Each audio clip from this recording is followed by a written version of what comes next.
commencer. Donc, bienvenue, bonjour et bienvenue au Café du Commerce, organisé dans le cadre du programme Cap Numérique des CCI de Bourgogne-Franche-Comté et avec le soutien de la région Bourgogne-Franche-Comté. C'est notre premier webinaire de l'année et le premier Café du Commerce nouvelle formule. On a pu élaborer grâce à vos réponses à notre sondage qu'on vous avait envoyé au mois de novembre dans la newsletter La Boutique du mois de novembre. Donc, on vous remercie pour toutes les réponses que vous nous avez apportées. Et donc, grâce à vos réponses, on a pu élaborer donc, notre programme des Cafés du Commerce 2023. Et donc, aujourd'hui, on se retrouve pour cette première occurrence. Donc, je suis Carole Bossès de la Chambre de commerce et d'industrie du territoire de Belfort, donc en charge de la cellule d'appui aux entreprises, et je serai accompagnée aujourd'hui de ma collègue Mathilde, conseillère numérique à la CCI du territoire de Belfort, qui pourra vous apporter également son éclairage sur le sujet. Comme d'habitude, vous pouvez poser vos questions sur le chat, et à la fin de chaque slide, si vous souhaitez intervenir, vous pourrez le faire en cliquant sur la petite main pour pouvoir prendre la parole si vous le souhaitez. Sinon, vous pouvez poser vos questions dans le chat et on réservera de toute façon un temps d'échange à la fin de la présentation si vous avez encore des questions à poser. Donc, bienvenue à tous nos participants. Aujourd'hui, donc, nous allons traiter du fichier client et comment cet outil peut être pour vous un levier pour générer du chiffre d'affaires. Donc, je vais démarrer la présentation et couper ma caméra et mon micro, ce sera plus simple. Pas mon micro, mais la caméra, pardon, ce sera plus simple.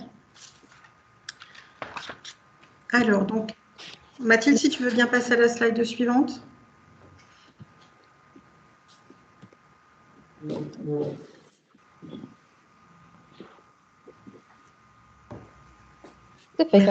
Merci. Donc, comme je vous le disais, donc un café du commerce sur la thématique du fichier client. On va démarrer déjà par quelques points de contexte avant que je puisse vous expliquer comment va se dérouler l'heure qu'on va passer ensemble. Donc, si tu veux bien passer à la suivante. Voilà. Donc aujourd'hui, effectivement, pour placer quelques points de contexte, le comportement des clients a changé depuis une dizaine d'années et encore plus depuis les 3 dernières années. Ils sont aujourd'hui mieux informés, ils comparent les prix, les produits, ils consultent régulièrement des avis clients et ils sont surtout plus volatiles. Ça, c'est le premier constat. Deuxième constat, et là, ce n'est pas moi qui le dis, hein, ce sont les études qui ont été faites. La tendance est à la reconnaissance. Et effectivement, ils souhaitent être reconnus immédiatement et ne pas perdre de temps. Hein, lorsqu'ils se déplacent pour aller à l'essentiel.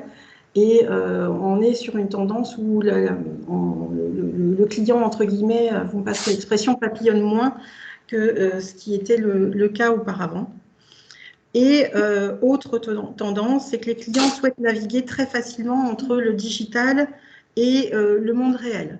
Donc, d'où une accentuation effectivement des réseaux sociaux, de votre présence en ligne. Si tu veux bien aller à la suivante. Et pour vous, commerçants, quels sont les enjeux ?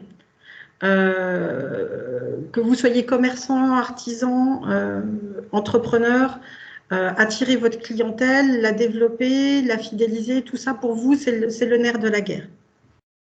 Donc, vous avez une relation qui est privilégiée avec les clients qui vous rendent visite en boutique.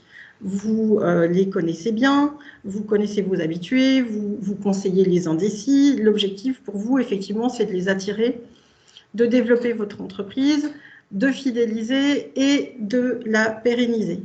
Et c'est vrai que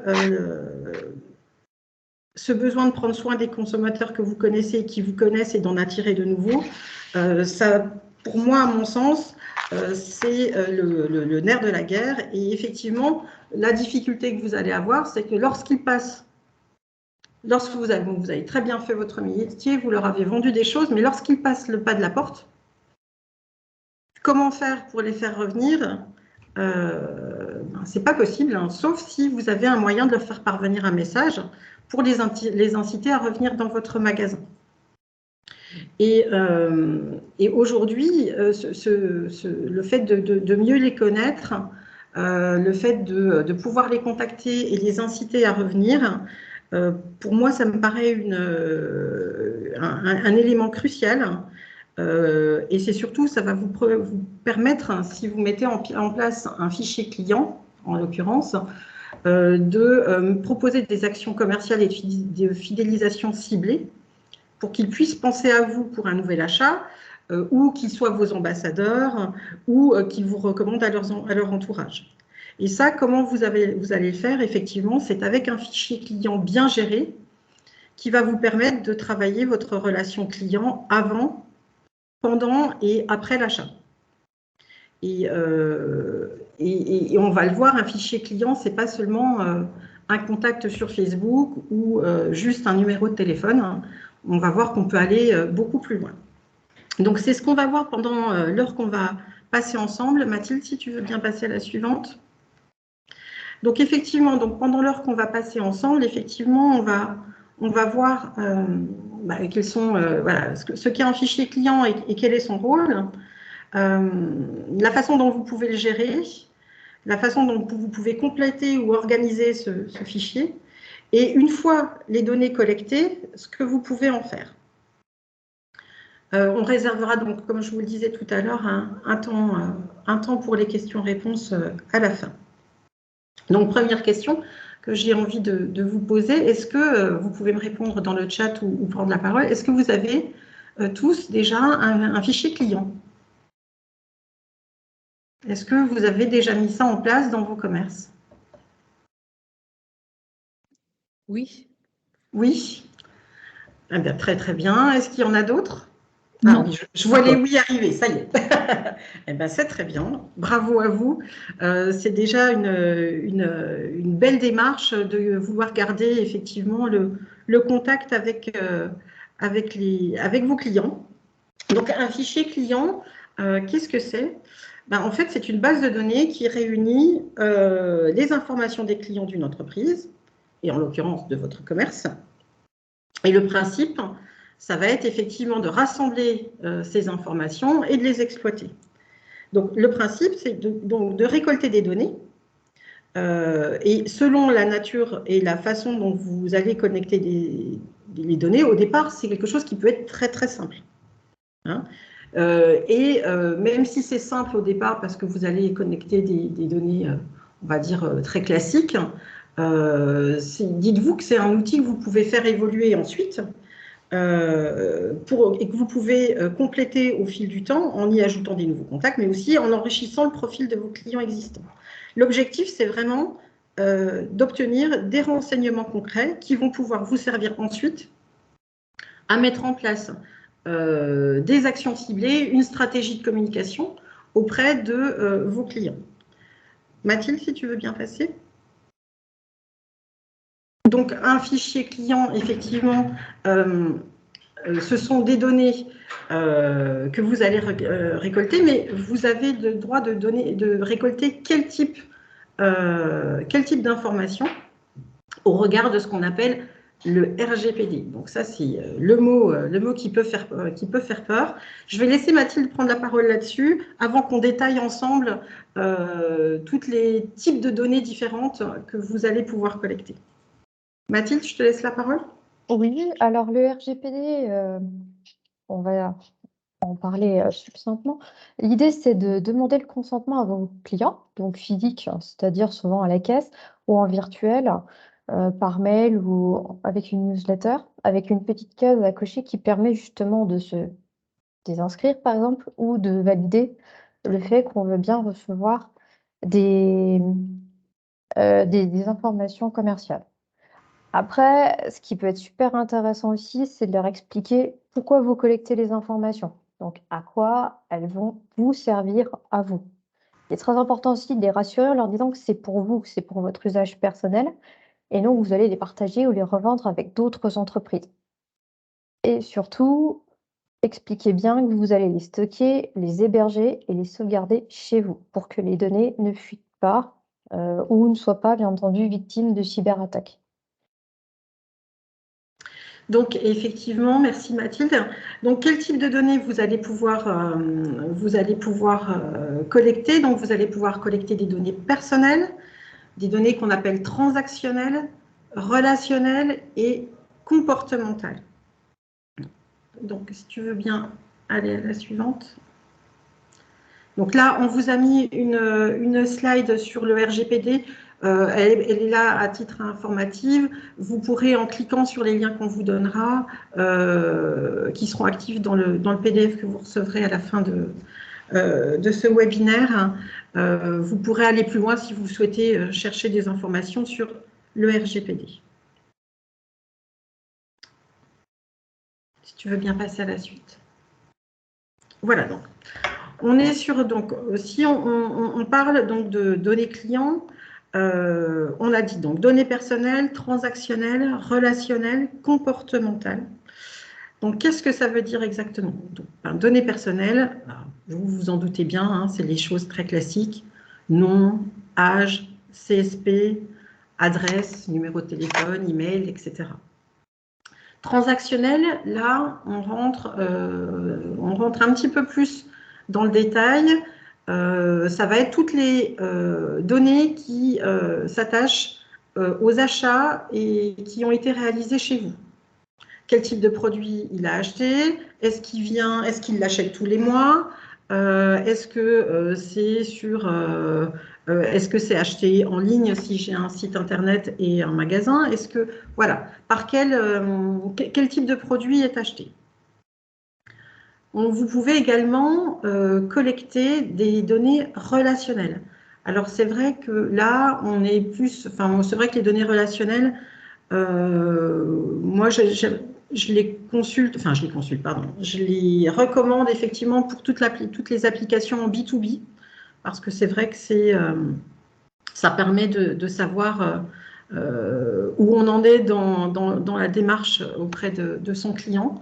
Donc, ça peut être effectivement quel commercial est en charge de ce client, le nombre de contacts qu'on a établis, ou voilà, on en est où dans la relation qu'on a nouée avec lui.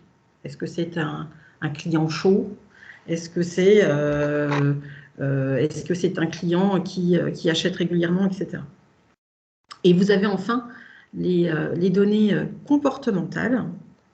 Donc là, on est plus de est-ce qu'il a une activité sur les réseaux sociaux, quels sont ses centres d'intérêt, quel est son mode de vie. Donc ça, ce sont le type d'informations que vous allez pouvoir collecter. Alors, bien entendu, il n'est pas nécessaire de collecter l'intégralité de ces données, hein. C'est à vous de sélectionner en fait les plus pertinentes pour votre activité et les objectifs que vous vous êtes fixés. Le type d'information aussi que vous allez collecter dépend de l'activité de votre entreprise et de sa stratégie. Hein, vous allez, j'imagine que voilà, une activité d'agence immobilière ne récoltera pas la même donnée qu'un coiffeur, par exemple. Hein.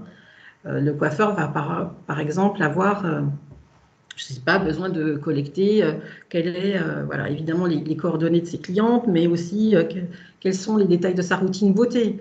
Alors que si on va sur l'idée d'un toiletteur, par exemple, voilà, vous aurez besoin de collecter effectivement les coordonnées du maître de l'animal, mais peut-être la race du chien, son âge, la date des derniers rendez-vous, quelles prestations ont été réalisées chez ce toiletteur.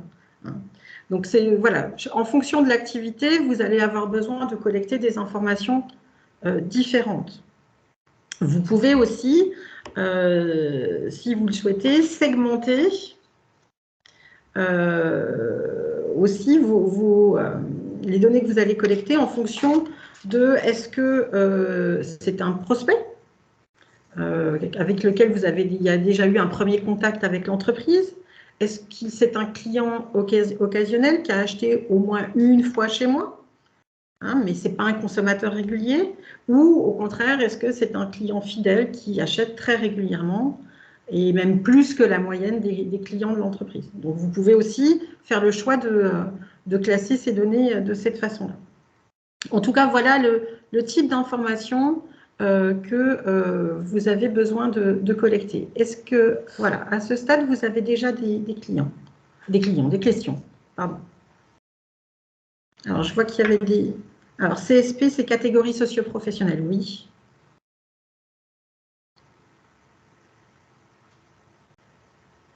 Mathilde, d'autres questions sur le chat que je n'aurais pas vues? Non, c'est bon. C'est bon. Ben, écoutez, on peut passer dans ce cas. Merci, tout est clair. Merci, merci. On peut passer à la suite. Alors, effectivement, à quoi sert le fichier client pour vous, commerçants? À quoi ça va vous servir? Donc, je vais d'abord lister effectivement les grandes thématiques concernant l'utilité du fichier client, et ensuite je m'y arrêterai, moi et Mathilde, on s'y arrêtera effectivement un petit peu plus longuement. Donc, vous allez pouvoir effectivement identifier votre type de client, ce qu'on appelle un persona.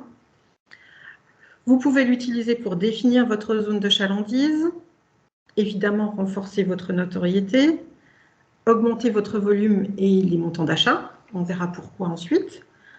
Fidéliser votre clientèle, ça c'est toujours effectivement le sujet auquel on pense en premier. Piloter le flux dans votre commerce et votre chiffre d'affaires. Et je vous expliquerai ce que j'entends par là tout à l'heure. Et également, à la toute fin, valoriser votre commerce. Donc, si on parle d'identifier votre client type, là, effectivement, les données que vous allez constituer avec le fichier va vraiment vous donner une image de ce qu'est votre client et votre cœur de cible. Mais je vais laisser la parole à Mathilde à ce sujet. Alors, donc, si on parle d'un persona, personne, c'est-à-dire quelle est votre cible, votre cœur de cible, hein, qu'on soit d'accord. Vous aurez d'autres cibles, bien évidemment, mais l'idée, c'est de vous focaliser sur déjà une cible en particulier qui vous rapportera, c'est-à-dire 20% de vos clients qui vous rapporteront 80% de votre chiffre d'affaires. Donc, en gros, si on parle d'un persona, donc c'est une personne qui est fictive et qui possède des caractéristiques d'un groupe, qui vous permet du coup, comme je vous disais, de déterminer votre cœur de cible. Alors, pour le créer, souvent, on utilise une méthode qui s'appelle la méthode QQOQCP. Donc, qui, à qui vous adressez, quoi, donc quel message vous véhiculez, de quoi vous allez lui parler, donc où se trouve votre cible géographiquement, quand, c'est-à-dire à quel moment vous envoyez le message, combien de temps, à quelle date, comment, donc souvent sur quel support, qui peuvent être print ou web, c'est-à-dire est-ce que c'est des affiches, des flyers, est-ce que c'est plutôt des mails, un site internet, et pourquoi? Pourquoi est-ce que vous faites cette démarche? Pourquoi vous utilisez tel ou tel message? Pourquoi vous utilisez plutôt ce message à tel moment de l'année, sur tel support? Et du coup, cette technique, elle va vous permettre de collecter des informations sur vos clients et de ce fait de répondre à leurs attentes. Aujourd'hui, dans le marketing, on regarde un peu quels sont les besoins du client, quelles sont ses frustrations et on y répond. On lui dit, voilà, toi tu as tel problème, eh bien moi je te propose ce produit ou ce service pour résoudre ton problème. Et c'est grâce au fichier client que vous allez pouvoir justement avoir toutes ces données qui vont vous permettre de dessiner votre persona et de répondre au mieux à son besoin. Mathilde, est-ce que tu as un exemple de persona, par exemple? Quelque chose. Alors là, je crois que je n'ai pas de persona. Mais effectivement, par exemple, si dans le cadre, par exemple, d'un brasseur, si on parle voilà, avec quelqu'un qu'on a accompagné récemment, si on parle de brasseur qui me disait au départ, oui, mais un fichier client, est-ce que je ne vois pas définir mes clients? Moi, je vends de la bière. globalement, est-ce que j'ai besoin d'un fichier client? Oui, oui, oui, oui, ce que je lui répondais, vous avez besoin d'un fichier client pour la simple et bonne raison que aujourd'hui, vous ne vendez pas de la bière à tout le monde. Vous avez choisi de faire un certain type de bière, en l'occurrence très locale, avec des produits sourcés, dans une démarche vraiment éco-responsable, etc. Typiquement, et ce n'est pas une critique, hein, mais c'est pas une bière que vous allez retrouver en grande surface, chez un Lidl ou voilà, ou dans une autre type de grande surface. Donc effectivement, même s'il ne l'a pas fait, il sait déjà qu'il va adresser effectivement ses produits à une cible particulière. Et ça, il ne pourra le faire que s'il a défini comment savoir comment il va-t-il faire pour toucher les clients qu'il recherche exactement pour vendre ses bières s'il n'a pas collecté des informations et s'il ne connaît pas ses clients. Et là vient toute la difficulté, effectivement, lorsque on n'a aucun moyen de les contacter, comment les faire revenir dans votre boutique, comment mettre en place des actions ciblées parce que vous savez qu'ils aiment par exemple les bières blanches, comment faire venir ces clients spécifiques qui aiment les bières blanches si vous n'avez aucun moyen de les identifier quand ils viennent chez vous. Donc, c'est là où tout le fichier client prend vraiment toute son importance, parce qu'une fois que vous avez collecté ces informations-là et que vous voulez mettre en place une action ciblée, ça va pouvoir se faire. Ah ben, je vois que tu en as mis une à l'écran. Oui, pour illustrer un peu. Bon, c'est pas de la bière, mais... Mais c'est pas de la bière, c'est pas grave. Sinon, Carole, j'ai quelqu'un dans le chat qui nous a rejoint un petit peu après. Il y avait une petite question. Alors, à l'intérieur, dans le cadre d'une prestation de service, la récurrence n'est pas évidente. Alors, effectivement, je ne sais pas quel type de prestation vous proposez, mais est-ce que c'est toujours vos prestations sont toujours un one-shot?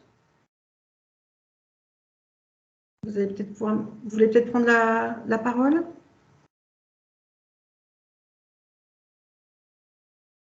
Madame Sitaram?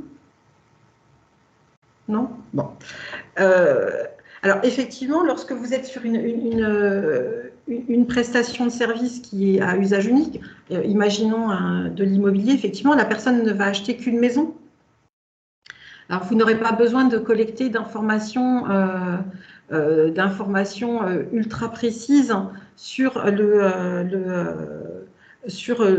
pour la recontacter après. Par contre, ce que vous pourrez faire, c'est faire quand même une analyse sur ceux que vous avez déjà accompagnés, ceux avec qui vous avez déjà fait une prestation de service. Si vous avez collecté des informations sur eux, ça va vous permettre de cibler mieux ceux que vous irez chercher ensuite. Si alors là, on n'est pas sur... effectivement, vous n'aurez pas de récurrence de chiffre d'affaires sur ce client-là, mais par contre, le fait de dire, ben voilà, tous ceux à qui j'ai vendu cette prestation sont des jeunes cadres dynamiques, alors je prends vraiment au hasard, ou voilà, sont comme Chloé, brillants, ben voilà, l'âge moyen de mes clients, soit 24 ans, ils sont plutôt célibataires, ils habitent dans tel secteur d'activité et ils aiment, je ne sais pas, faire du vélo. Si vous vendez une prestation de service de réparation, effectivement, vous allez pouvoir essayer de cibler, par exemple, ces personnes-là plus spécifiquement pour courtage en commerce international. D'accord. Pour effectivement ensuite aller en chercher d'autres. Donc là, effectivement, il n'y aura pas de récurrence sur ce domaine-là, mais par contre, vous aurez le profil de ceux que vous allez chercher ensuite. D'accord. Domaine immobilier, finance, assurance. Est-ce que j'ai été claire?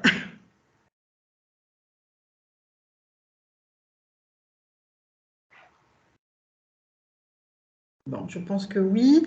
Mathilde, si tu veux bien passer à la suite. Donc voilà, on était sur l'identification du client type, le persona. Votre fichier client peut également vous aider à définir votre zone de chalandise.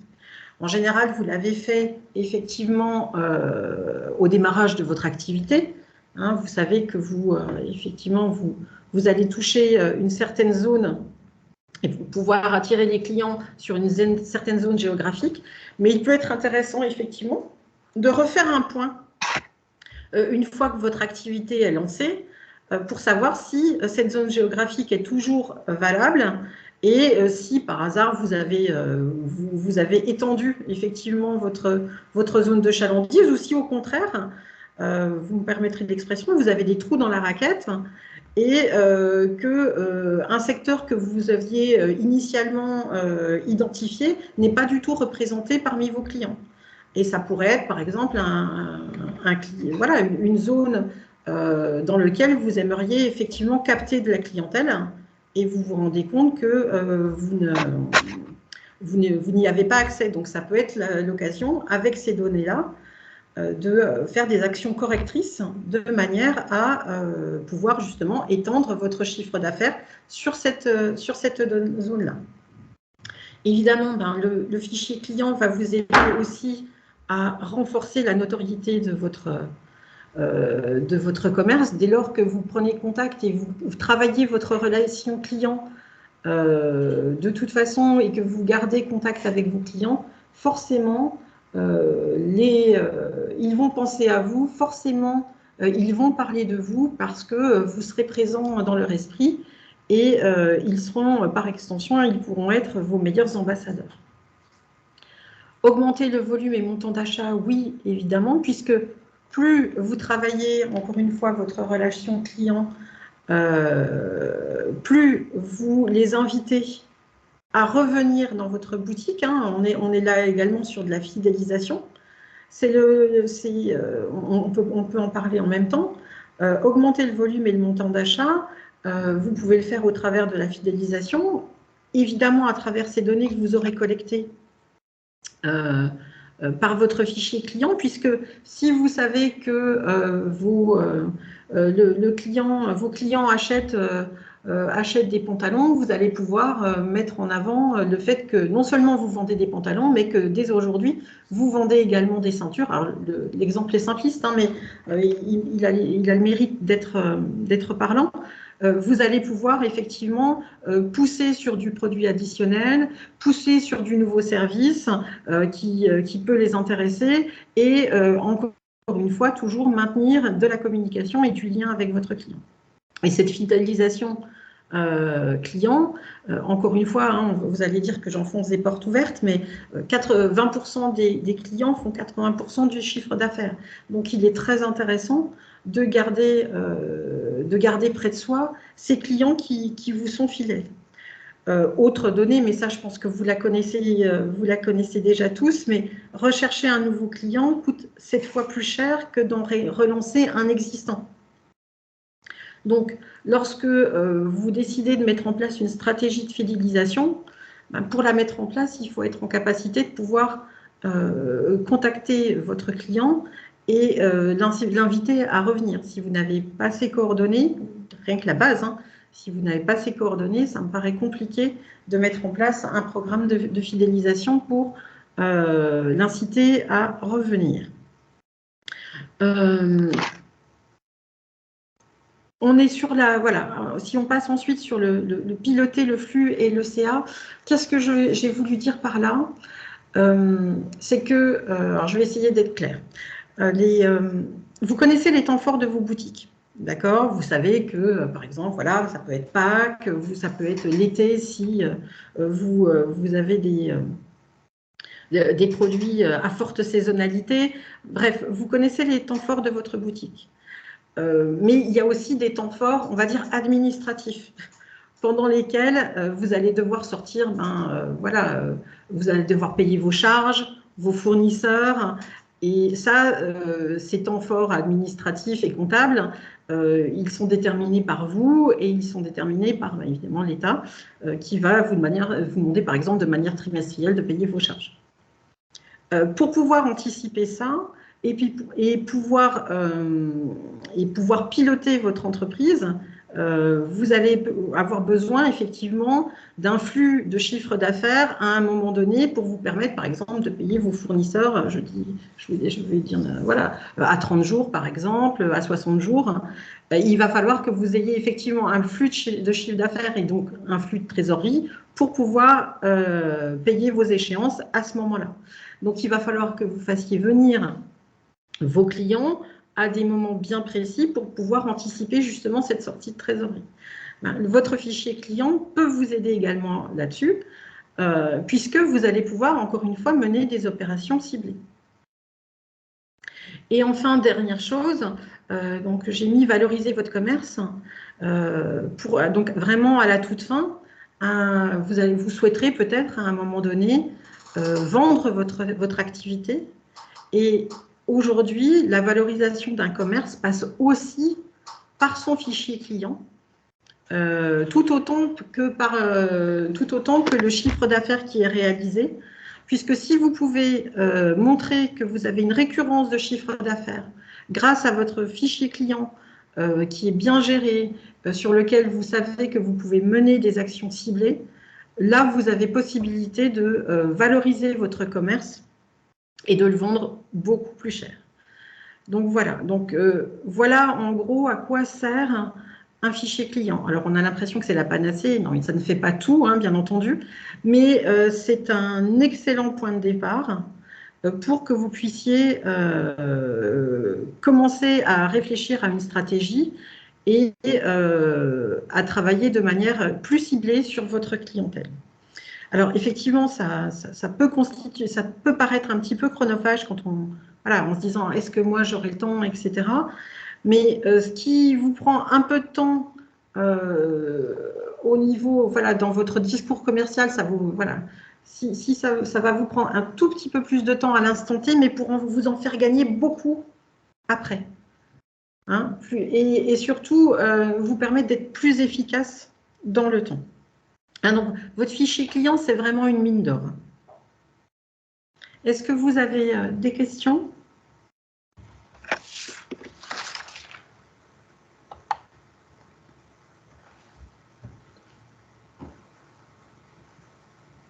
Merci. Merci, tout est clair. Très bien. Mathilde, si tu veux bien passer à la suivante.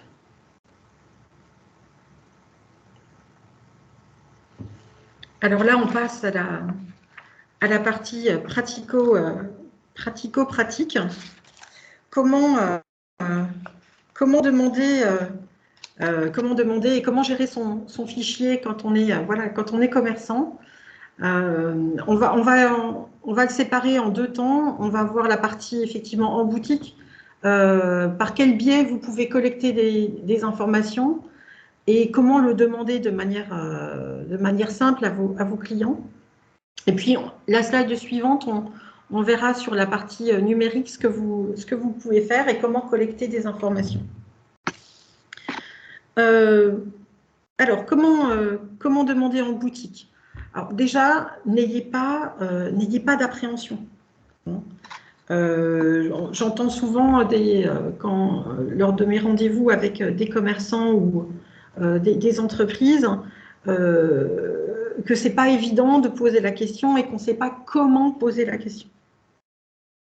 Donc déjà, première chose, n'ayez pas d'appréhension par rapport à ça. Un client refuse de vous donner ces informations, c'est pas grave. Si c'est pas lui, ce sera pas forcément le cas du suivant qui refusera de vous donner ces informations. L'important, ça va être surtout vous de systématiser la demande de manière à l'intégrer dans votre discours commercial et surtout de ne pas oublier de demander.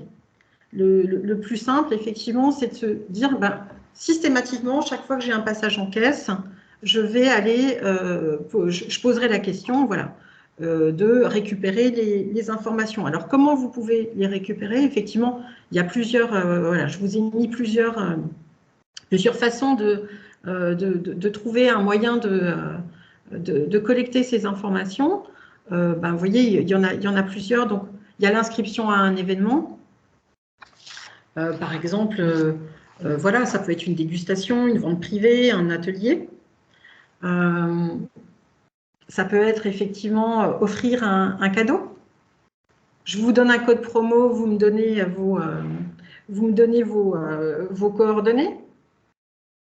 Organiser un jeu concours. Ça peut être évidemment le classique programme de fidélisation qui vous permet de proposer à vos clients de bénéficier davantage s'ils reviennent chez vous.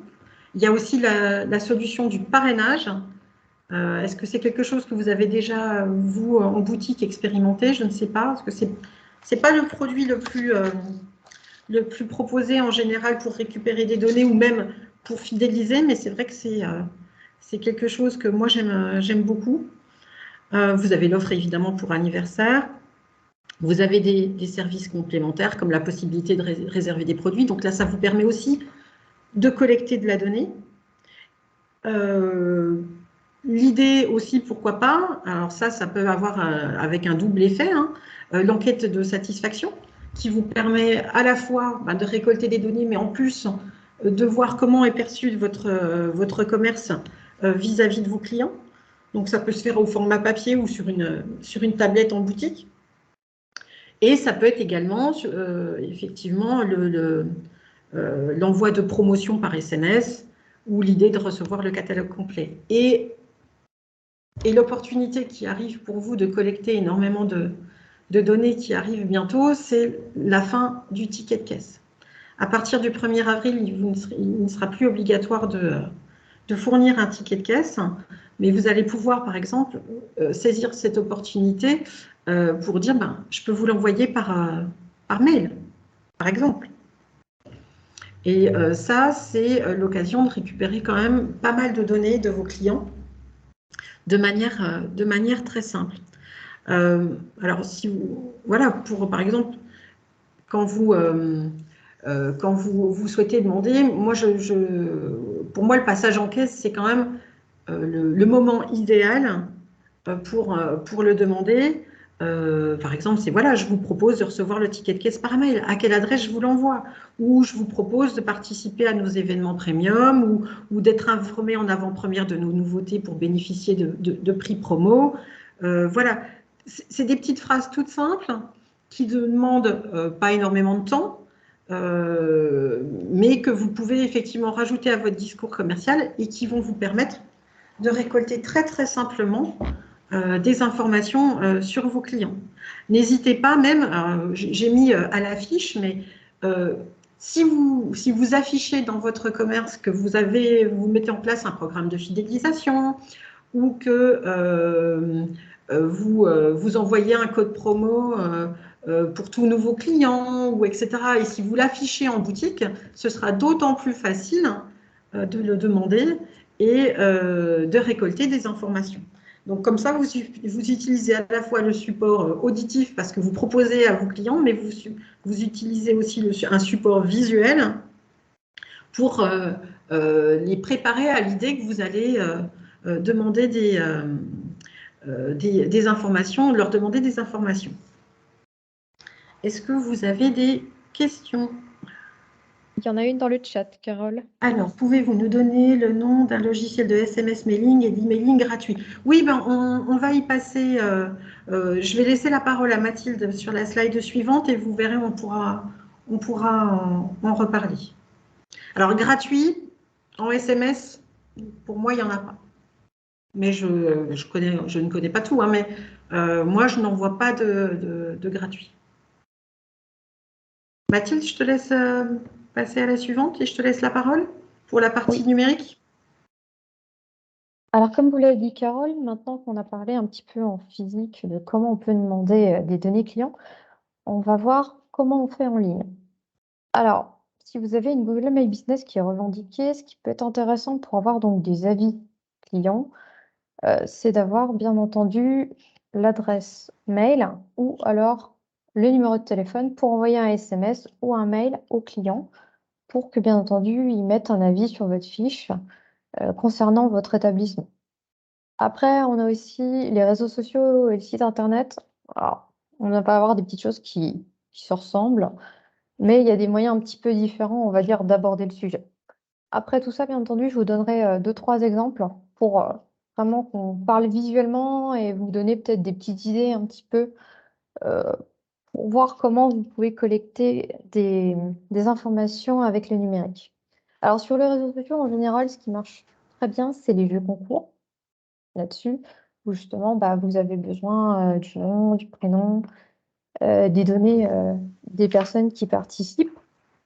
Vous avez aussi vos followers ou abonnés, donc les gens qui vous suivent, qui permettent sur Facebook, Instagram, même LinkedIn, de vous donner des mesures un petit peu du type de personnes. On revient encore un peu à l'histoire du persona qui vous suivent. C'est-à-dire que c'est plus des hommes, des femmes, quelle tranche d'âge ils ont, où est-ce qu'ils sont situés, combien de fois un peu ils viennent. Voilà, ça c'est des données qui peuvent aussi vous aider à voir quelle est votre communauté, quels sont les gens qui vous suivent et de miser sur ces données-là. Vous avez tout ce qui est réservation, c'est-à-dire quand vous réservez un hôtel, quand vous réservez un restaurant, là où il faut remplir justement un petit coupon de réservation. La newsletter, hein, qui est le cas souvent le plus classique, pour donner justement des infos et puis faire en sorte que le client revienne vous voir et achète. Vous avez tout ce qui est achat en ligne, donc là, c'est souvent la facture d'achat qui permet justement d'avoir des données sur vos clients, de savoir comment ils s'appellent, où est-ce qu'ils vivent souvent, parce que vous avez besoin de connaître la destination de livraison, ou du moins, si c'est un point relais, vous connaîtrez au moins la ville. Après, vous avez tout ce qui est redirection vers d'autres supports de communication, parce que souvent, les réseaux sociaux, vous avez donc ce côté où vous donnez une info, mais s'ils veulent aller plus loin, ben justement, ils peuvent aller sur votre site internet, ils peuvent aller sur votre fiche, ils peuvent aller sur un questionnaire. Vous avez le chat. Là, par exemple, quand des gens ont des questions, ben justement, ils vous posent des questions dans le chat et vous voyez les questions qui reviennent le plus souvent. Donc ça, c'est aussi intéressant pour savoir quel type de produits ou de services est le plus souvent acheté chez vous, ou du moins le plus recherché. Vous avez donc les événements. Donc pareil, pour une inscription à un événement que vous organisez, un vernissage ou un atelier, par exemple, de cuisine. Tout ce qui est sondage et enquête, pareil, là, vous avez besoin au moins du nom, du prénom, de la civilité. Après, vous pouvez mettre l'âge, vous pouvez mettre la commune où il est. Vous avez donc tout ce qui est cadeau et échantillons. Donc souvent, bah voilà, vous proposez un cadeau, vous proposez de tester gratuitement tel ou tel produit. Donc les gens, bon, ils ont besoin de vous donner leur mail, ou du moins, si vous envoyez par colis, leur adresse mail, leur adresse, pardon, postale. Tout ce qui est parrainage, donc ça c'est pareil, vous avez un parrain, vous avez un filleul, mais au moins ça vous permet de brasser des données. Et vous avez le plus classique, bien entendu, la carte de fidélité. Sinon, pour le site internet, vous avez aussi tout ce qui est un peu code promo, coupon de réduction, hein, pour faire des achats. Vous avez Click and Collect, donc qui permet justement d'avoir pareil des données pour la personne qui va réserver, pour savoir bien entendu que c'est telle personne qui a réservé tel produit, hein, pour pas qu'on se trompe. Vous avez un truc tout bête qui existe beaucoup sur le site internet, c'est le formulaire de contact. Donc là, qu'on remplit justement, qui permet d'avoir 2-3 données de clients. Après, vous avez aussi le devis en ligne, hein, quand vous voulez construire quelque chose. Après, vous avez les espèces de cadeaux qui s'appellent les livres blancs ou les checklists, ou encore les replays. Donc, pareil, c'est des petits livrets, c'est des petits documents, pas très longs, hein, mais qui donnent déjà des grandes lignes de, par exemple, ce que vous faites, de comment régler tel ou tel problème. Moi, ça peut être une recette de cuisine, ça peut être le replay sur comment on fait un bouquet de fleurs. Voilà, ça c'est toutes des petites choses qui ressemblent un petit peu à des cadeaux, qui sont des aides, qui nécessitent souvent au moins une adresse mail. Vous avez aussi donc les catalogues qui font aussi partie de l'ensemble. Et vous avez un truc classique qui est obligatoire sur un site internet, c'est les cookies, qui vous permettent de savoir quelles pages ont été visitées sur votre site, combien de temps vos clients sont restés, de savoir s'ils reviennent aussi. Voilà, ça vous permettre un petit peu de savoir ce qui est préféré sur votre site et aussi de relancer la personne en lui disant bah, vous avez un panier abandonné. Un truc tout bête, justement, pour lancer pour justement que dans son esprit, il se souvienne ah, tiens, j'ai quelque chose, c'est vrai que j'ai mis en attente, est-ce que j'achète ou je n'achète pas? Donc, ça, c'est en global tout ce que vous pouvez faire pour collecter de la donnée sur le net. Après, je vous ai concocté un petit florilège d'exemples. Donc, voilà. Par exemple, pour le parrainage, vous voyez, vous pouvez mettre ça sur votre site internet si vous avez, ou même sur les réseaux sociaux. Donc, bah, voilà, 10 € pour eux, 15 € pour vous. Tout le monde est gagnant. Vous avez aussi tout ce qui est réservation en ligne, donc dans les plus connus, hein, simplement pour avoir un petit peu justement la date d'arrivée, date de départ, carte de fidélité, vous voyez, si vous avez. Puis après, au-delà de tout ce qui va être renseigné, ils vont vous demander, ben, pareil, nom, prénom, où est-ce que vous habitez, quelle heure vous venez. Pour les restaurants, pareil, donc vous avez restauration, donc si vous réservez un restaurant, on va vous demander aussi des données. Ou, comme je vous disais tout à l'heure, le devis. Là, vous référencez ben, nom de votre société, nom, prénom, votre email, votre numéro de téléphone. Donc ça, c'est toutes des données que vous pouvez collecter. Dans un autre exemple, bah, vous avez donc les promos, votre site internet qui défile, du click and collect. Vous voyez, pareil, vous allez pouvoir collecter des données. Les nouveautés peuvent être en fonction avec les cookies justement des gens qui viennent et du type d'achat qu'ils font d'habitude. Le coup de cœur, le replay. Voilà, cadeau. La carte de fidélité que vous pouvez du coup avoir soit en physique, soit en virtuel. Là, vous avez le magasin, donc retrait gratuit, comme je disais, sécurisation, livraison et le chat. Ben voilà, le catalogue. Vous voulez télécharger, mais là, si vous téléchargez, vous l'avez gratuitement. Mais si vous voulez aller plus loin, vous pouvez demander justement à ce qu'on vous donne un mail pour avoir ce catalogue.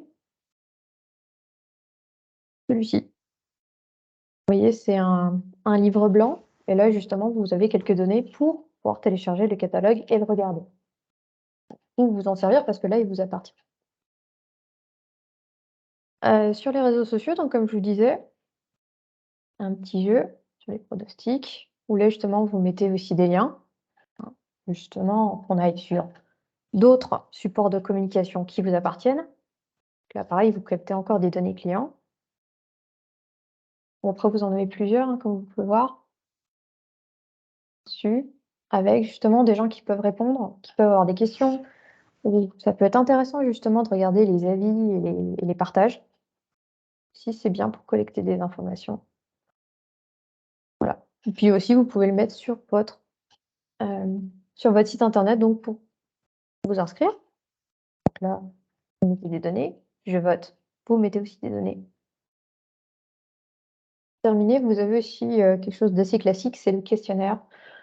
Donc sondage, questionnaire de satisfaction qui vous permet également donc de répondre à des questions et de collecter des informations. Est-ce que vous avez des questions? Et même nous, à notre niveau, avant que les questions arrivent, hein, mais même nous, à notre niveau aujourd'hui, quand vous vous êtes inscrit, on vous a demandé quel était votre secteur d'activité. On vous a demandé évidemment vos coordonnées pour pouvoir vous envoyer le lien pour que vous puissiez participer à ce webinaire. Et ces informations, comme vous avez pu le voir quand vous vous êtes inscrit, on vous a indiqué ce qu'on allait en faire, et ça c'est dans le cadre du RGPD, mais surtout, voilà, ça nous permet aussi, nous, ensuite de se dire, ben voilà, sur nos webinaires, on a les commerçants qui s'inscrivent sont des commerçants plutôt du secteur X ou du secteur Y. Voilà, ils sont situés dans quel département, etc., etc. Ça nous permet aussi, nous, de pouvoir enclencher des actions.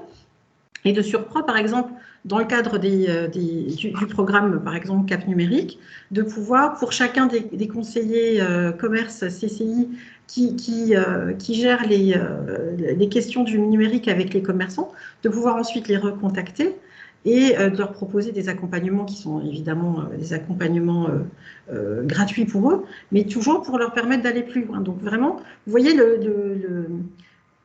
toutes les données qu'on peut collecter sur vous, ça va nous permettre ensuite de vous proposer des choses plus adaptées. Hein, ça va nous permettre d'avoir des actions ciblées auprès de vous. Ben, pour vous et vos clients, c'est la même chose. Donc, le fait de récolter ces données, ça va vous permettre d'être plus efficace, plus percutant lorsque vous allez mener des actions commerciales. Alors, je vois qu'il y a une question, Mathilde. Il y en a même 3. Ah, pardon. Est-ce que tu as un exemple de logiciel pour les enquêtes de satisfaction? En général, le plus classique, c'est Google, qui est gratuit, qui permet justement de créer très rapidement votre questionnaire. Et puis, bien entendu, vous pouvez derrière avoir des statistiques pareil, hein, si c'est un homme ou une femme qui a répondu, quel âge il a, où est-ce qu'il habite, quel type de réponse justement se dégage de telle ou telle question. Moi, je vous conseillerais plutôt Google. Après, vous avez pour alors, ça c'est un petit peu, il n'y a pas beaucoup à débourser, hein, mais plus sur la portion entre 5-10 euros, vous avez Mailjet. Après, pour aller un peu plus haut, vous avez Sendinblue. Mais ça, on pourra en parler peut-être un peu plus sur l'autre Oui, partie. sur la slide suivante. Alors, à la question, la gestion de la partie communication digitale demande beaucoup de temps aux indépendants. Oui, ça, on en est conscient, hein, et que tout le monde n'est pas à l'aise avec les outils, les nouveaux outils aussi, on en est conscient.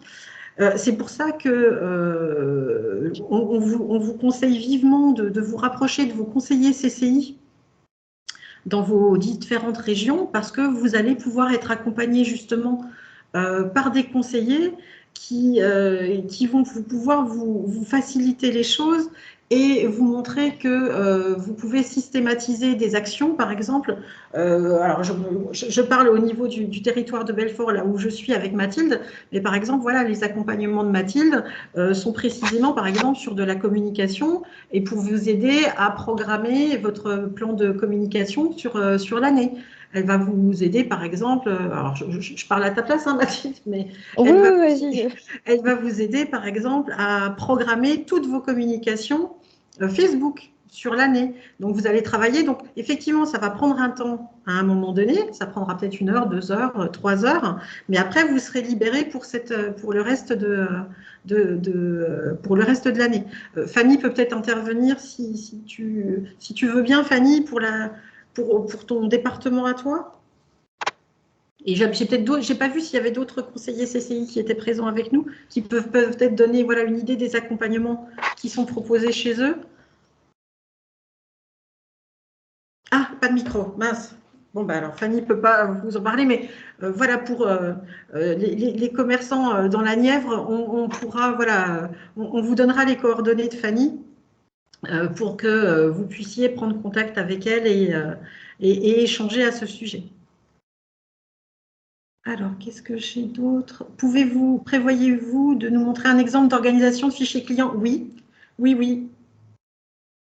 Oui, oui, on va vous montrer ça juste après.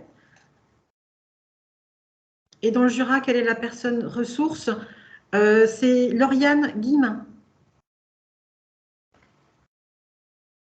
Mais si vous voulez, on vous enverra la liste des conseillers de Bourgogne-Franche-Comté, en l'occurrence, que vous pouvez solliciter sur des questions numériques et d'autres questions, hein, d'ailleurs. Hein.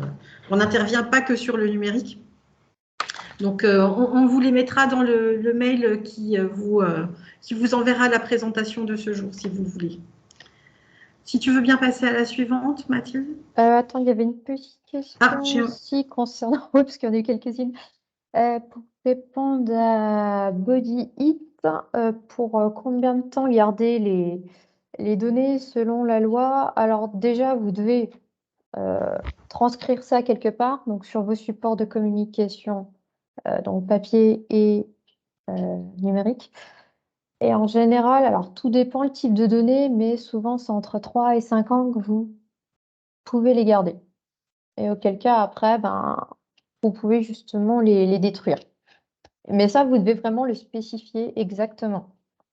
Que vous gardez les données tant de temps. Après, vous avez des grandes enseignes qui le font très bien sur leur site internet. Moi, je vous encourage à aller voir justement comment ils mettent ça en avant. Mais voilà, c'est vraiment textuel. Ils expliquent bien qu'ils gardent les données tant de temps. C'est comme un petit peu vos papiers administratifs. Vous les gardez tant d'années et après, vous pouvez les détruire.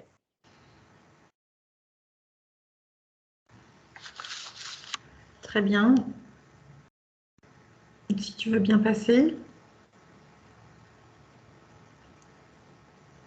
Donc voilà, donc pour répondre effectivement aux questions, donc on est là sur la partie outils.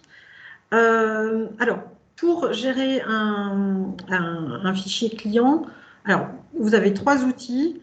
Soit votre logiciel de caisse remplit déjà cette fonction. Je ne sais pas, est-ce que beaucoup d'entre vous ont un logiciel de caisse?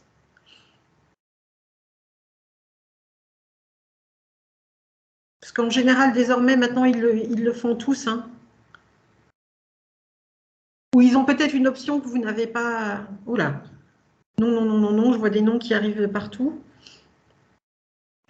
Alors, sachez qu'il y a des logiciels de caisse qui remplissent cette fonction et qui vous permettent justement d'incrémenter des données clients et de pouvoir ensuite les utiliser.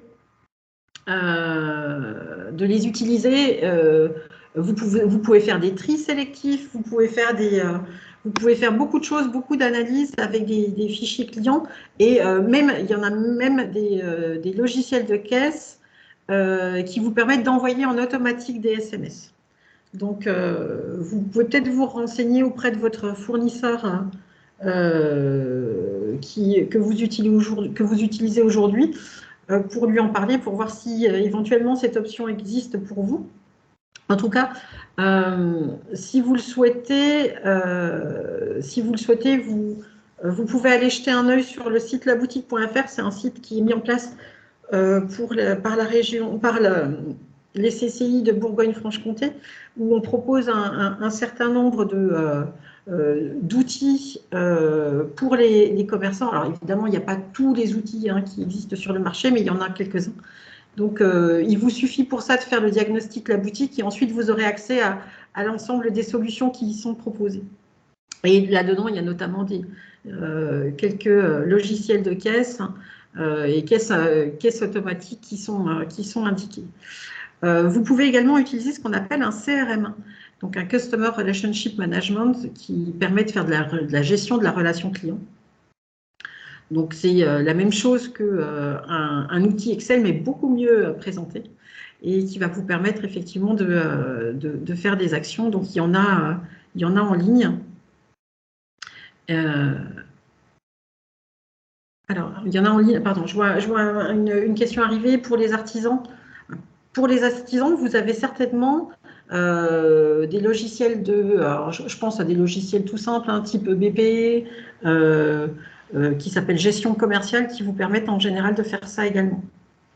Et après, le plus simple du plus simple du plus simple, c'est le tableau Excel.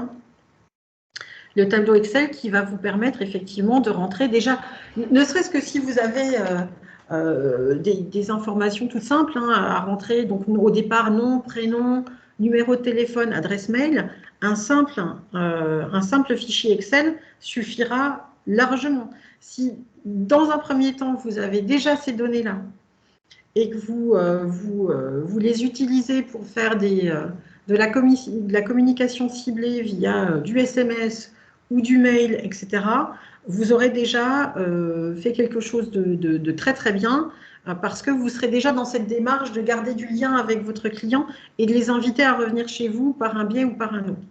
Donc rien que déjà ça, alors je ne sais pas si vous voyez suffisamment bien à l'écran les exemples que je vous ai mis. Si ce n'est pas le cas, je vous enverrai les images par mail à la fin de cet après-midi ou demain, ne vous inquiétez pas. Et pour les artisans, alors quelle que soit votre activité, hein, mais vous avez la possibilité effectivement d'utiliser des outils de gestion commerciale, il n'y a pas de souci. Non, ce n'est pas lisible, ben, je vous les enverrai dans ce cas. Il n'y a pas de souci. Alors, le souci, c'est comment utiliser un fichier Excel pour faire de la com. Eh bien, en fait, votre fichier Excel, en soi, il ne va pas vous aider à faire de la com. Par contre, il va être là pour, en fait, compiler toutes les informations dont vous allez avoir besoin. C'est là où vous allez effectivement compiler toutes ces informations et ensuite, vous pourrez les utiliser pour utiliser, par exemple, un service d'envoi de SMS en nombre. Vous voyez ?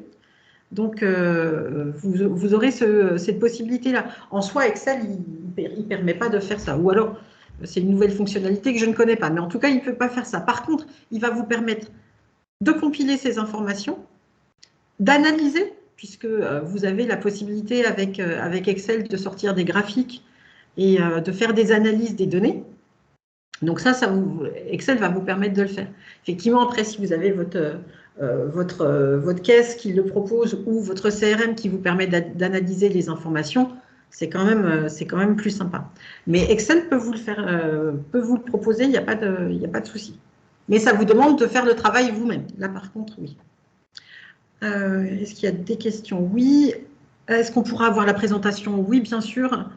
Monsieur et Madame Guillot, bien sûr, vous l'aurez, on l'envoie par mail dans les jours qui suivent avec le lien pour le replay et les informations dont vous pourriez avoir besoin en plus. Donc, pas de souci. Avez-vous des CRM gratuits? Alors, moi, je n'en connais pas qui... Enfin, il y en a qui peuvent être gratuits au début et qui, en fonction d'un certain nombre de données, deviennent payants et ça devient très vite payant.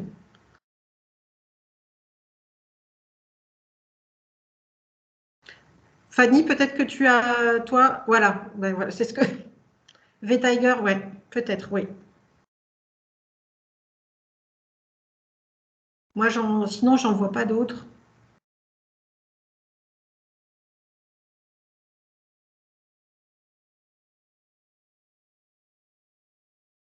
Mathilde, si tu veux passer à la suivante.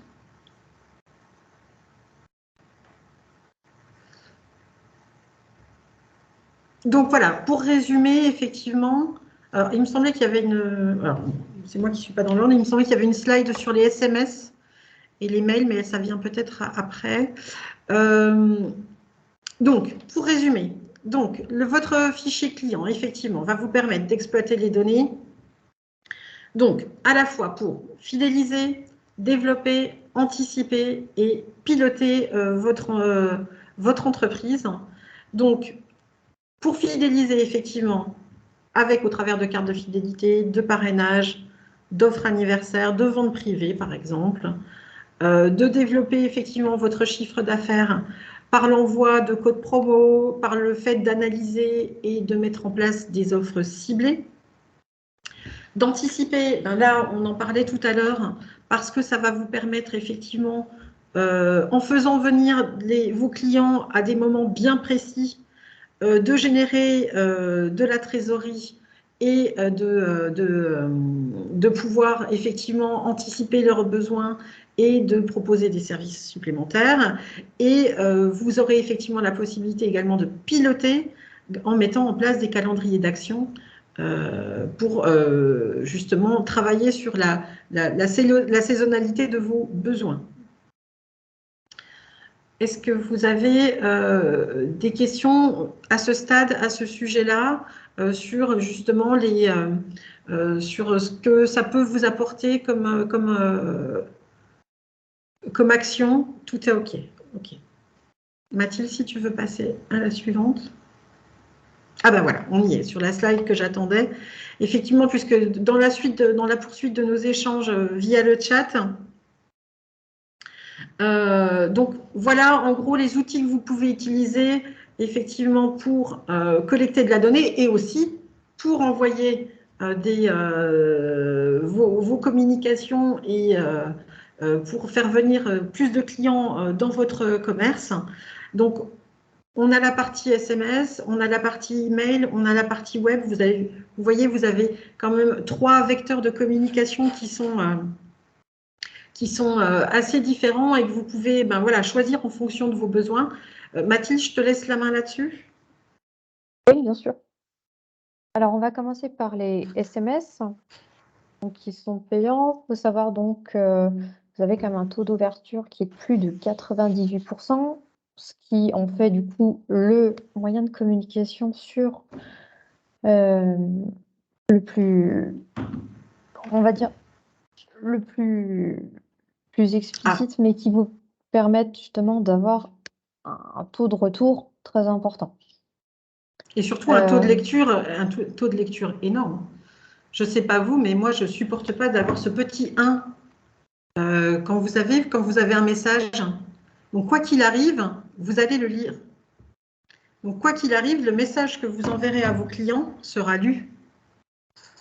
Alors après, toute la question, c'est de comment vous allez faire le message de manière à ce qu'il y ait une action derrière. Mais en tout cas, quoi qu'il arrive, comme le disait Mathilde, c'est qu'il sera lu. Et ça, c'est quand même pas le cas de tous les supports de communication.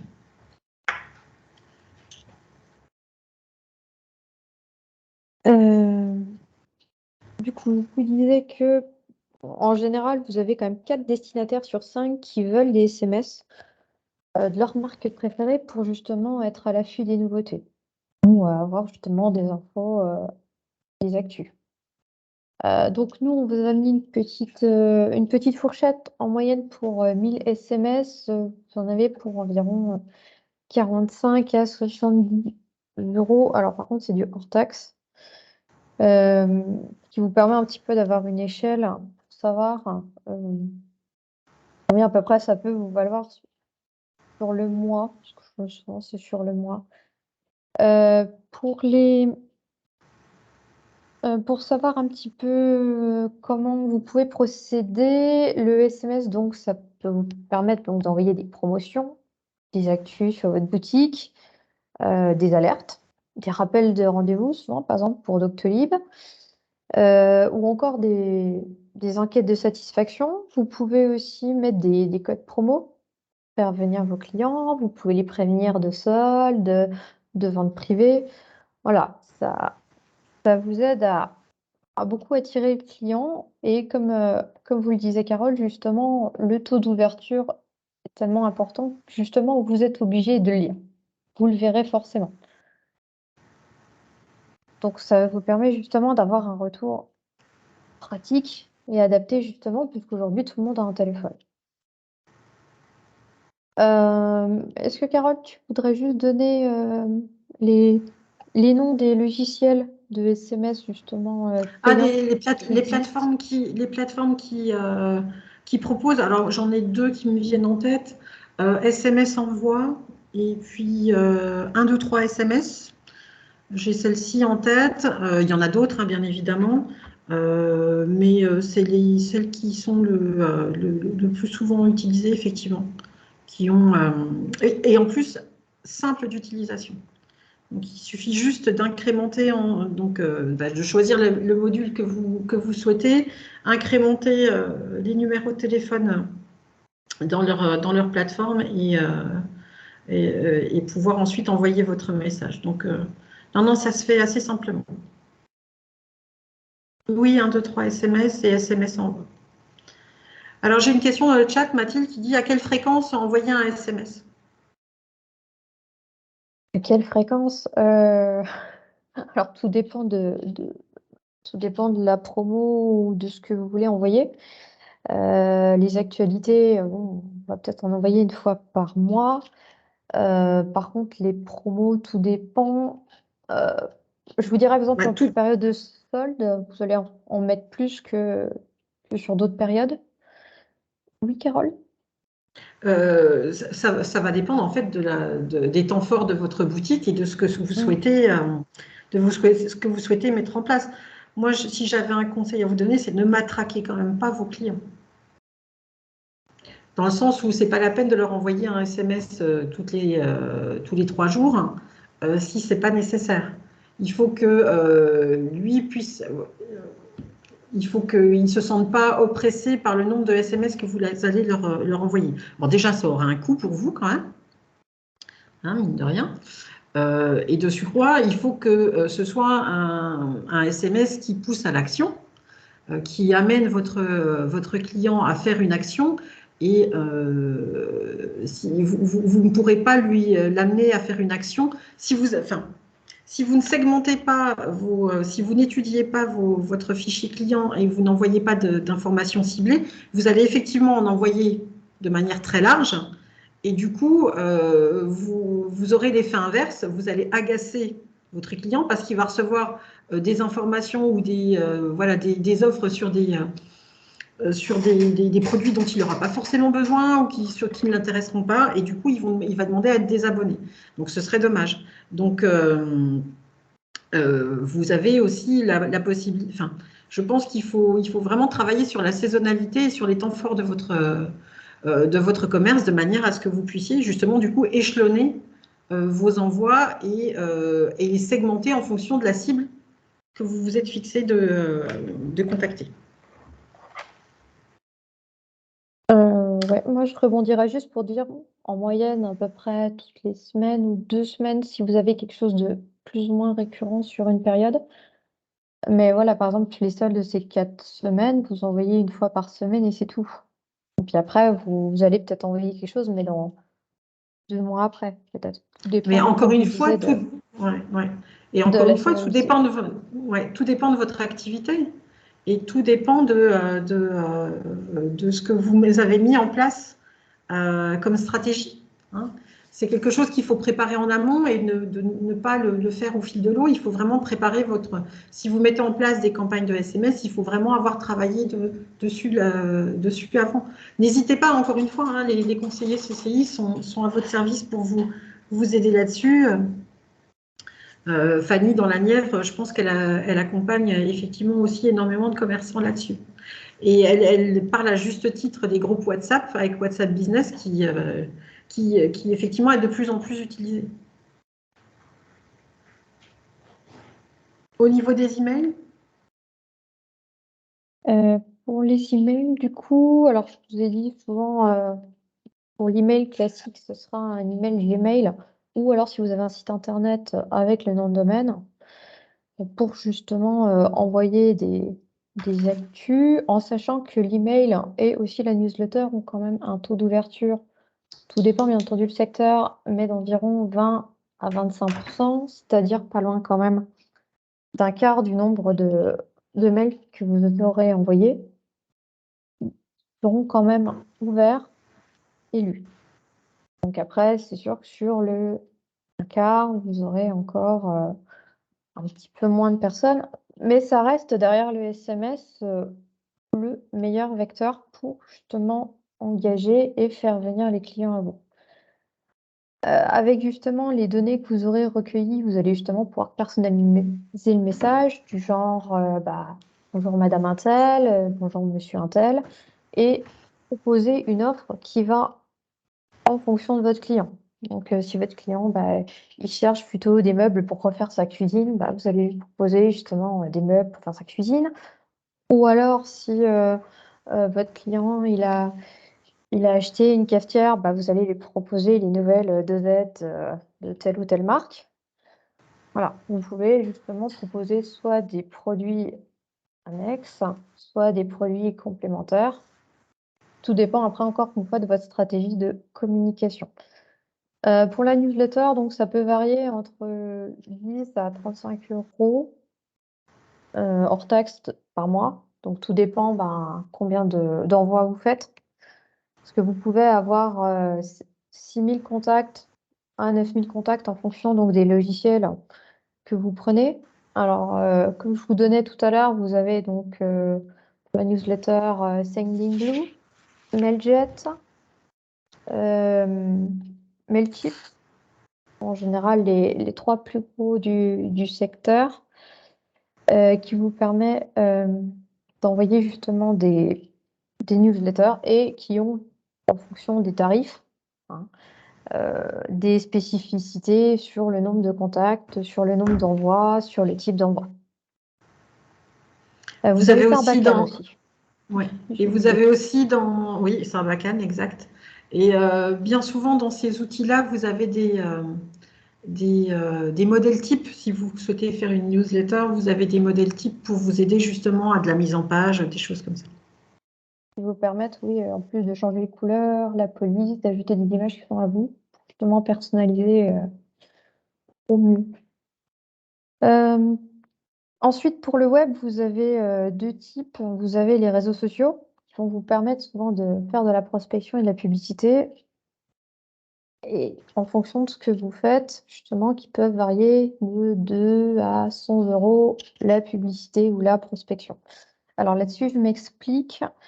Sur les réseaux sociaux, donc, comme je vous disais tout à l'heure, vous avez des données que vous collectez, souvent dues à vos abonnés, qui vous permettent justement de définir votre persona et d'envoyer soit, comme vous l'avez peut-être souvent vu, une pub. Par exemple, si on prend une pub Facebook sur la nouvelle galerie qui vient d'ouvrir, eh ben, vous allez sélectionner le type de personne qui serait intéressée ou qui commande, par exemple, beaucoup sur vos publications sur vos tableaux. Et justement, elles vont recevoir cette publicité, elles vont la voir sur leur journal. Et justement, ça va peut-être les inciter à venir. Vous avez sinon, par exemple, sur LinkedIn, ce qui marche beaucoup, parce que c'est quelque chose qui est assez innovant pour l'instant. Là-dessus, vous pouvez aussi faire des publicités, donc qui seront vues également sur le journal ou souvent c'est sur les bords de vos écrans. Pareil, qui fonctionne, vous mettez un prix et puis cette publicité est diffusée tant de temps sur telle ou telle période et vous pouvez toucher donc la cible que vous voulez, en fonction bien entendu des abonnés que vous avez et qui vous ont permis de collecter ces informations. En plus de ça, vous pouvez aussi personnaliser le message, c'est-à-dire qu'avec LinkedIn, vous pouvez envoyer un mail et en fonction justement des données que vous avez grâce à vos abonnés, vous pouvez justement envoyer bonjour Madame Durand, je fais suite à est-ce que vous seriez intéressée? Enfin, voilà, vous allez le mettre d'une certaine manière, bien entendu, mais ça va vous permettre d'être plus proche. En plus de ça, vous avez son LinkedIn, vous connaissez ce qu'elle aime, vous connaissez ses centres d'intérêt, où est-ce qu'elle habite, avec qui aussi elle est abonnée. Et tout ça, ça va vous permettre d'avoir des mails ou donc des publicités plus personnelles, plus impactantes. Pour le site internet, bah, souvent c'est suite à un achat. Je disais avec tout ce qui est facture, achat, réservation, qui vous permettent d'avoir justement toutes ces données et de faire des propositions en fonction des données. Donc si on reprend l'idée des pantalons de Carole, hein, bah, la personne elle vous a acheté 2 jeans. Là, vous allez lui renvoyer un petit mail en disant bah aujourd'hui on propose 2 ceintures au prix de temps. Données sur le site. En même temps, vous ramenez les gens sur le site qui vont peut-être faire, en plus des achats des ceintures, pour un autre achat qu'ils n'avaient peut-être pas vu. Vous pouvez faire pareil avec le parrainage ou encore la fidélité, parce que vous avez des données sur le site qui vous permettent de savoir bah, telle personne, elle a acheté tel ou tel produit, son panier moyen est de temps. Donc, vous allez pouvoir vraiment faire des propositions en fonction, alors déjà de votre stratégie, hein, c'est-à-dire aujourd'hui vous voulez vendre plus de robes, comment on fait justement pour, donc on va cibler les femmes, si leur panier moyen il est de 40 euros, bah, on va cibler des femmes par exemple de 30 à 45 ans qui ont un panier moyen de temps. Et puis bah, vous allez voir celles qui achètent souvent peut-être des robes, celles qui achètent peut-être plus des sacs à main, mais qui montrent du coup une part de féminité. Voilà, après, comme disait Carole aussi, c'est des données qu'il vous faut analyser pour voir quelle action vous allez mettre en place pour faire revenir, voire fidéliser votre clientèle, puisque avec la carte, par exemple, de fidélité, vous savez donc quels sont les achats, mais vous pouvez dire, bah voilà, aujourd'hui c'est votre anniversaire, bah, on double vos points sur la carte de fidélité, venez acheter, tout simplement. Carole, est-ce que Oui. tu avais des choses à rajouter? Non, non, c'était déjà bien complet. Et effectivement, ce que dit Fanny dans le chat, de bien être conforme au RGPD. Alors, j'entends de l'écho. Est-ce que vous entendez ma voix en écho ou pas? Non, ça a l'air d'aller. Donc oui, pensez bien à être conforme RGPD pour avant de faire des envois en masse, de manière à ce que vous puissiez être en règle avec la loi. Mathilde, si tu veux passer à la suivante. Donc enfin voilà, donc on est arrivé au terme de ce webinaire. On a même largement dépassé l'horaire, vous m'en excuserez. Il est 11h22 maintenant, on aurait dû finir à 11h, mais en tout cas voilà. Pour résumer, donc votre fichier client, c'est vraiment votre mine d'or, et c'est lui qui va vous permettre de nourrir une relation continue et renforcée et enrichie avec vos clients, puisque grâce à cela, vous allez pouvoir effectivement maintenir un lien, apporter de la personnalisation, et ce que vous faites déjà spontanément dans vos commerces, vous allez pouvoir, ça va vous permettre d'aller encore plus loin avec le fichier client. Lorsque aujourd'hui vos clients rentrent dans la boutique, vous les reconnaissez, vous savez les nommer, vous savez ce qu'ils aiment, vous êtes capable de vous rappeler la conversation que vous avez eue avec eux quelques temps auparavant. Voilà, vous mettez de toute façon déjà de la personnalisation dans vos démarches commerciales. Le fichier client va vous permettre d'aller encore plus loin et de vous permettre de taper juste, d'être extrêmement précis et efficace dans vos démarches, puisqu'il va vous permettre d'alimenter et d'augmenter au fil des ans votre connaissance des clients, et ça va vous permettre de proposer des choses plus personnalisées, et en dernier lieu de sécuriser le chiffre d'affaires qui va arriver chez vous. Donc on est vraiment sur quelque chose qui est le point de départ pour moi de toute votre stratégie commerciale, et sans lui, ça me paraît toujours plus compliqué de mettre en place des actions ciblées lorsque vous n'avez pas de données et vous n'avez pas de façon de les contacter. Donc, je ne dis pas que c'est impossible, mais c'est plus compliqué. Donc, c'est vrai que si vous arrivez à mettre en place cette notion de fichier client et de vouloir l'exploiter, etc., vous en serez gagnant à coup sûr. Si tu veux bien passer. Alors, est-ce que vous avez encore des questions par rapport à tout ça ?